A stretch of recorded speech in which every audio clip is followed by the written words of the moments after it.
Olá, olá! Muito bem-vinda a este módulo que eu preparei para ti com tanto carinho. São dicas e informações que eu preparei e que reuni ao longo de 9 anos e que me ajudaram imenso a mudar hábitos alimentares e mudar também o meu estilo de vida.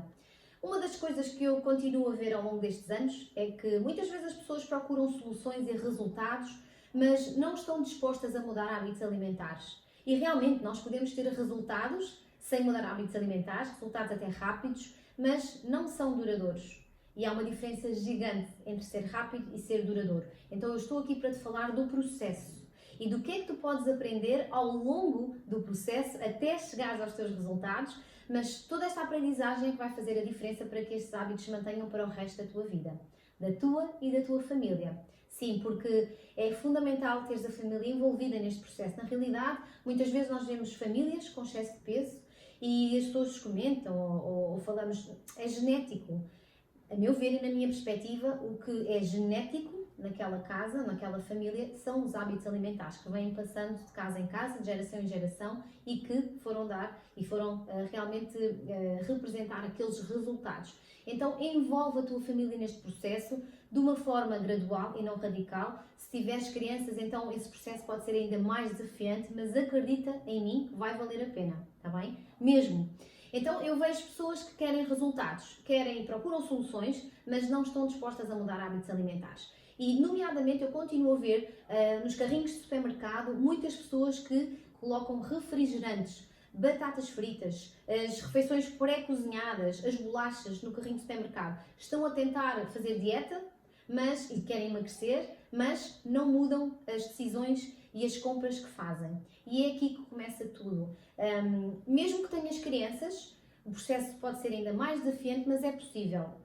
Eu tenho crianças e preciso ter bolachas e sumos em casa. Não, não precisas. Não precisas mesmo. As crianças comem e bebem o que nós, pais, lhes damos. E eu sei que realmente elas podem se queixar no início e aquela questão de ir à despensa, mãe, ao frigorífico, não há nada para comer aqui. Na realidade, o que não há é aquilo que elas estavam habituadas a comer. Mas também não tem que ser radical. Porquê? Nós podemos fazer escolhas, imagina, de bolachas com chocolate, bolachas mais doces, gradualmente ir reduzindo o tipo de bolachas para bolachas mais simples, com menos açúcar, gradualmente, para que não haja, portanto, um choque tão grande.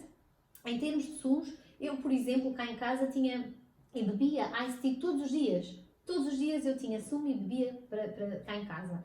Nos restaurantes, quantas vezes, e eu fazia isto também, mesmo com crianças, pedíamos um iced tea, não é, no início, a criança ia bebendo, começava a comer e entretanto acabava a primeira lata e nós perguntávamos: queres outra? A criança acedia e pedíamos outra lata.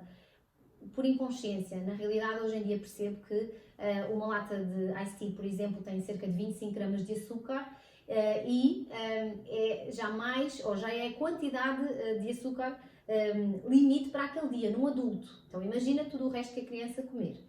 Então, a sugestão e a inicial que referi em relação às bolachas é tentarmos reduzir o tipo de bolachas para mais simples, reduzir o tipo de leites com chocolate, as tais batatas fritas, e se tu fores uma pessoa como eu, que se tivermos estas coisas na despensa ou no frigorífico, temos mesmo que as comer, parece que elas nos chamam, então o mais importante e fundamental se torna aqui a escolha de não comprar este tipo de alimentos para casa. Eu, quando chegava do trabalho, petiscava imenso aqueles aperitivos salgados ou amendoins, mesmo sem sal, mas que em excesso também não fazem nada de bem. Era o pão ou às vezes o queijinho e depois ainda comia a refeição principal a seguir, não é? Então, lá está. Tenta não comprar, faz uma nova lista de compras do supermercado, pede ajuda em casa à tua família, até porque essas escolhas podem ser mais abrangentes, genéricas e em concordância com toda a família, isso ainda é melhor, não é? Pronto, então eu no outro dia no supermercado estava aqui a ver uma mãe a conversar com o filho para verem as calorias de um determinado pacote de bolachas para saber se podiam pôr no carrinho. Então eu até fui abordá-los e falei um bocadinho com eles e foi engraçado porque eu expliquei, na realidade as calorias são só um número, não são o fator mais importante para nós decidirmos o tipo de alimento que devemos escolher. Porquê? Nós podemos ter dois alimentos com exatamente a mesma quantidade de calorias, mas o que importa aqui é ver a fonte dessas calorias. Se de determinado número de calorias a maior parte delas vier da proteína e da fibra, é um alimento bom para escolher. Se a maior parte das calorias vier dos açúcares, então esse alimento não é bom para nós consumirmos. Mas, no entanto, eles têm exatamente as mesmas calorias. E nós falávamos um bocadinho, falávamos sobre, lá está, a mudança de hábitos alimentares, fazer compras diferentes, refeições diferentes, fazer um plano semanal de refeições mais saudáveis, que toda a família goste, e que realmente seja por aí que comecem a mudar os hábitos e as rotinas alimentares da família. Depois, então, se puderes não comprar nenhum tipo destes alimentos para casa, gradualmente é uma ótima decisão, é um ótimo primeiro passo para realmente começarmos a mudar essas rotinas alimentares. Depois, ainda em relação aos rótulos, queria-te falar um bocadinho de algumas coisas que devemos ter em atenção, nomeadamente aos açúcares, que já te falei deles, em relação a um alimento com muitas calorias vindas do açúcar. E ele vem muito disfarçado. O açúcar nos rótulos vem extremamente disfarçado, pode estar sob a forma de sacarose, de dextrose, do xarope de agave, do xarope de glicose. Há muitas formas, até o mel tem muito açúcar, sim, é mais natural, mas ainda assim não deve ser consumido em excesso. Tal como os cereais, nomeadamente a granola, é tão difícil de comprar uma granola saudável que aquilo que eu te aconselho até é reservares um pouco de tempo do teu fim de semana para fazeres uma granola caseira, uma granola com os frutos que tu gostes, mas mesmo assim cuidado com a quantidade ingerida, tal como os frutos secos, porque se nós levarmos a embalagem connosco, há muita tendência para comer mais do que é suposto. Então, um punhado de frutos secos por dia é o suficiente para nós ingerirmos.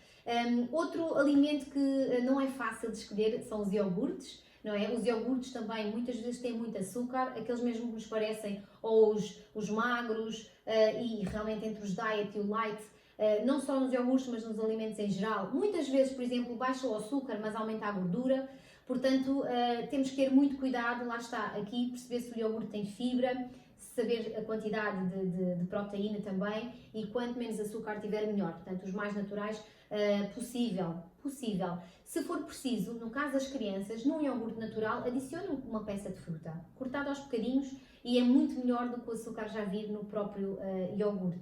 Outro alimento muito polémico são as tostas, o pão, são muito à base de farinhas e de açúcares refinados. Portanto, tenta evitar o mais possível. Não quer dizer que devas, lá está, fazer escolhas totalmente radicais, nem o aconselho, porque já sabemos que depois não vão ser duradouras. E, em resumo, o que é importante percebermos é que quanto mais simples, quanto menos processados e naturais, portanto, forem os alimentos, mais saudáveis eles serão. E aqui tem a ver com a questão da consciência. Nós fazemos escolhas conscientes, mais ou menos radicais, mas a perceber que estamos no processo, no caminho até chegar aos nossos objetivos. E se começarmos, lá está, pelas escolhas que fazemos para trazer para casa, primeiro, perceber que dentro dos alimentos que escolhermos, esta questão dos rótulos, no início, sim, é preciso um pouco de tempo, é investir um bocadinho o tempo em conhecer melhor os alimentos, mas vai acontecer, tal como acontece agora, em que tu já sabes o que escolher e trazes sempre os mesmos tipos de alimentos para casa, isso vai acontecer, mas alimentos mais saudáveis, alimentos que vão realmente ajudar a família a terem um bem-estar maior, a controlar o peso, a ter os níveis de energia altos, a concentração na escola que também melhora, tem tudo a ver com a nossa alimentação, tudo. Então, espero ter ajudado neste módulo. Um grande beijinho e vamos vendo por aí que mais novidades vêm a caminho. Beijinhos!